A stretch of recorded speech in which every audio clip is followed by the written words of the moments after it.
Dylan Mulvaney, hero of the Republic, man who says he's a woman for a grand total of a year, actually is just a flamboyant gay man, but dresses in women's clothing and gets all sorts of lucrative endorsement deals, now says we should use the federal government to criminalize anybody who refuses to pretend that Dylan Mulvaney, a man with a dick, is actually a woman. Here's Dylan Mulvaney. Like the articles written about me using he pronouns and calling me a man over and over again. And I feel like that should be illegal. I don't know. That's just bad journalism. Oh, so the journalist should be forced to use your preferred pronouns by dint of law. I have a question. Who's cramming down what on whom? You literally want to force people to lie about reality. This is what you want. Because you have to. Because the reality is that, guess what? Reality always wins. As I always say, and it's easy to get depressed about this stuff, but let's be real about this. Reality is always going to win.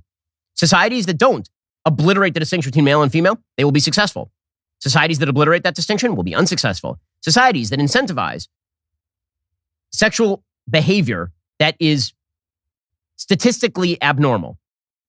Societies that do this sort of thing are likely to not prosper. Societies that do not incentivize that are likely to prosper, at least demographically. But, our entire media class have decided to buy into this as a sign of virtue.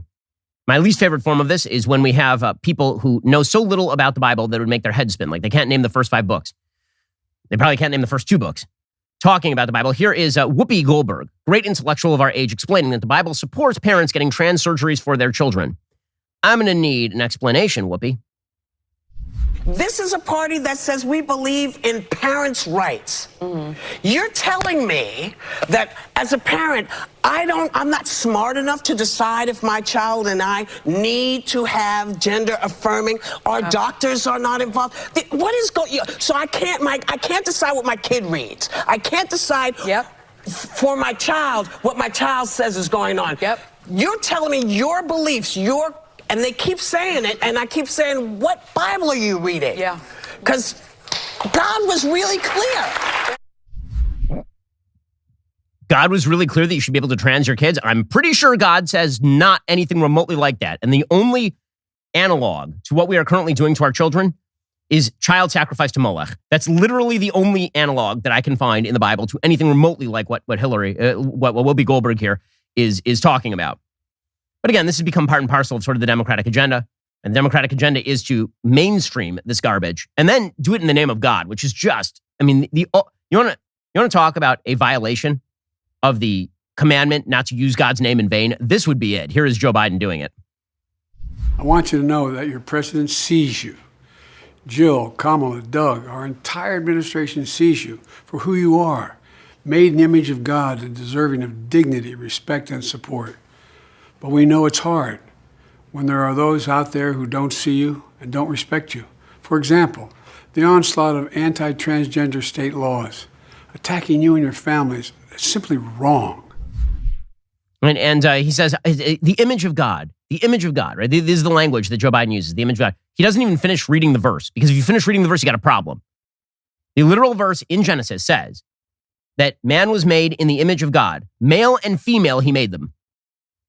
Joe Biden just ignores that part. This is all part and parcel of a broader social contagion that is being promoted by the left in order to explode institutions they see as patriarchal and discriminatory. That's what this is all about. It's about the transgressivism. You run a business, you got to actually be efficient about how you run your business. Here's one thing you cannot afford to do. Take a bunch of packages, put them in your car, spend 20 minutes driving down to the post office, standing in line for 45 minutes, and then finally getting to the front of the line and paying too much for the actual postage. Post office is great, but that's not what you need. What you need is Stamps.com. Stamps.com lets you print your own postage and shipping labels directly from your home or office. It's ready to go in minutes, so you can get back to running your business sooner. Stamps.com offers rates you can't find anywhere else, like up to 84% off USPS and UPS. Plus, they automatically tell you your cheapest and fastest shipping options. For 25 years, Stamps.com has been indispensable for over 1 million businesses. Get access to the shipping services you need to run your business directly from your computer. No lines, no traffic, no waiting. You can print postage wherever you do business. They even send you a free scale, so you'll have everything you need to get started. Here at Daily Wire, we don't waste our time. We've been using Stamps.com since 2017. You should do the same. Set your business up for success. Get started with Stamps.com today. Sign up with promo code Shapiro for a special offer that includes a 4-week trial plus free postage and free digital scale. No long-term commitments, no contracts. Just go to Stamps.com, click the microphone at the top of the page, Enter code Shapiro to get started. I love watching baseball. I love rooting for the White Sox, except for this year because they're absolutely awful. Like they're bad in every way. But Prize Picks makes it a lot more fun, which is good because, again, the White Sox suck. Prize Picks is the easiest and fastest way to play daily fantasy sports. You pick 2 to 6 players and you choose whether they will score more or less than their Prize Picks projection. You can win up to 25 times your money on any entry. There's no competition against other people. It's just you versus the projections. Prize Picks offers projections on pretty much every sport there is. NBA, NFL, MLB, NHL, PGA, college sports, disc golf, whatever you're into, they have Prize Picks for you. The app is really sleek. It's easy to use. Entries can be made in 60 seconds or less. Withdrawals are safe and fast. Producer Jake has been raving about Prize Picks. He recently made entries on the NBA and NHL playoffs. He says that the interface is incredibly simplified. It's really easy to use, a lot easier than other fantasy sports apps. And Jake is up on his pick, so good for Jake. He's not allowed to win too much or he might leave. Download the Prize Picks app or go to prizepicks.com, sign up and play daily fantasy sports today. First-time users receive 100% instant deposit match up to $100 with promo code BEN. If you deposit 100, Prize Picks gives you 100. If you deposit 50, Prize Picks gives you 50. Don't forget to enter promo code BEN and sign up for an instant deposit match up to $100. Okay, time for some things I like and then some things that I hate. So, things that I like today. There are a couple of people I saw online, not many, who are giving flack to Mattel for now creating a Down syndrome Barbie. I don't see the problem. Not only do I not see the problem, I think this is a good thing. I'm frankly confused as to why anyone would think that this is a bad thing. We are not talking about creating a Barbie doll that is differently sexually oriented in order to indoctrinate your children in a particular viewpoint about the world. We're talking about making people with Down syndrome, an actual genetic condition, feel accepted in society. That's a good thing considering the left's generalized push right now to eugenicize birth. And the left makes a case about abortion that basically, if you are a Down syndrome person in the womb, you should be killed. So I'm very pleased that Mattel has taken the pro-life stance, which is that being Down syndrome does not mean that there is something horribly wrong with you. It is just a condition that some people have, and we should make society more accepting for people with Down. Like, I don't see any problem with this whatsoever. In fact, I think it's a good thing. Qu'elle a une très 2021. Je trouve qu'elle a sa place parmi toutes les Barbies. Moi, j'ai ma place dans la société. She's saying, I found my place in society, and I want to share my experience. This is a French girl who has Down syndrome. Barbie can play and show the world that you can live happily with Down syndrome. Early experiences. And we're dedicated to combating social stigma and enabling all children to see themselves in Barbie, as well as have a Barbie that reflects the world around them. This is very nice. Anybody who says this is not very nice, this is not woke. It's not woke to say that Down syndrome people and Down syndrome kids should have a Barbie that looks like them. Yeah, I don't see anything woke about that whatsoever. In fact, as I say, I think it's a pro-life argument, even if they don't intend it to be a pro-life argument. Okay, meanwhile, other things that I like. So it is hysterical to me that California has failed so many times that now they've been kind of shocked rudely back into some form of reality. According to the Los Angeles Times, California is now shifting to an experiment in coercion to treat the homeless. Wait, you mean that your idea of simply letting them live on the streets and then giving them actual toilet stalls underneath the freeway overpasses, that wasn't actually solving the homeless problem? Oh, be still my beating heart.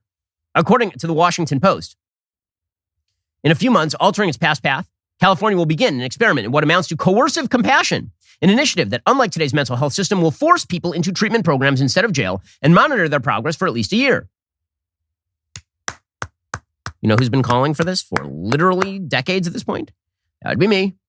If you are a person who is living on the street because you have schizophrenia and you're not taking your pills, you need to not be on the streets. And we should be getting you the care that you require, even if you don't consent to that care because you are schizophrenic and are not capable of taking care of yourself. In California, sharp criticism has been raised, including by medical associations and civil rights groups, that the system Governor Gavin Newsom has pushed will stigmatize people with certain mental illnesses and fail to provide enough protection for them from being drawn into the proposed process. Severe housing shortages for the mentally ill are key questions that have yet to be answered. But Newsom is now being shocked into reality by the fact that tens of thousands of mentally ill people are living on the streets, being a danger to themselves and others. The program, known as Care Courts, will make it easier for the state to intervene in the mental health treatment of its most severely ill residents after spending $20 billion over the past 5 years to get people off the streets. So, again, the fact that there are people on the left to oppose this, I'm going to need an explanation as to why it is better for a person with severe schizophrenia to live on the street in their own filth than it is to push them into a program where they can get the care that they actually require. Okay, time for some things that I hate. When I talk about people who are deliberately transgressive, this obviously applies to these climate change activists and who they're criminals who have decided that they are going to attempt to deface works of art, or at least areas around works of art, in order to draw attention to their idiotic cause. According to the Washington Post, protesters have now smeared black and red paint on the case and pedestal of Edgar Degas' Little Dancer, age 14 sculpture at the National Gallery of Art in Washington, D.C.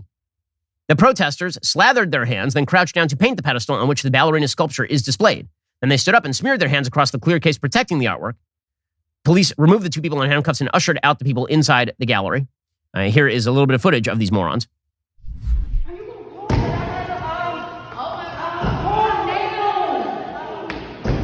Where's security? Where's security? Seriously, why are you just standing around? Look at that guy in the back. He's security. He's just standing around. Tackle these idiots. Slap the handcuffs on him. There's like multiple security members right there. Do something. We are adults. We should be at home working. I have a job that requires... Yeah, you should. ...health and safety, but I can't do my job unless I have a government that does their job in looking out for the health and safety of our children. You can't do your job unless you... I doubt you have a job, number one. Apparently, one of the woman who's sitting there, she says, this is why we decided to come visit this beautiful, beloved child the world knows. She's imperfect, like we are all imperfect, but she's strong, and she's not resigned to destruction. First of all, she's an inanimate object. Second of all, Degas created something of actual beauty. All you guys do is destroy things and deface things on behalf of your own political point of view, and it's gross. So here is what security should do. When people do this, you should tackle the living crap out of them. They're engaging in a crime. You should tackle them. You should slap the cuffs on them. They should go to jail. You do this like 3 times and all this crap will stop. We've now seen this done to paintings by Van Gogh. There have been a multiplicity of paintings that have now been defaced or attempted to. I think they tried to do this to the Mona Lisa, if I recall correctly. Like, I don't understand why security stands around and allows that. What is your job? What is it you would say you do? Prosecute these people to the full extent of the law, slap them behind bars, and then listen, if you want to protest, go outside with a sign. Don't deface works of art in the name of supposedly bettering humanity. Alrighty, folks, the rest of the show continues right now. You're not going to want to miss it. We'll be getting into the mailbag. If you're not a member, become a member. Use code Shapiro at checkout for 2 months free on all annual plans. Click the link in the description and join us.